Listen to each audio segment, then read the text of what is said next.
নমস্কার, সকলকেই স্বাগত। এর আগে আমরা আলোচনা করেছিলাম কিভাবে মুখস্থ না করে শুধুমাত্র কয়েকটা টেকনিক দ্বারা বুঝতে পারবো কোনটা কী সমাস।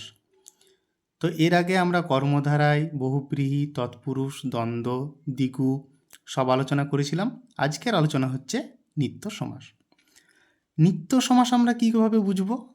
নিত্য সমাস বোঝার জন্য আমাদের দেখতে হবে আগের যে পদ এবং পরের যে পদ সেই দুটি যদি পরপর চলে আসে তাহলে কিন্তু নিত্য সমাস।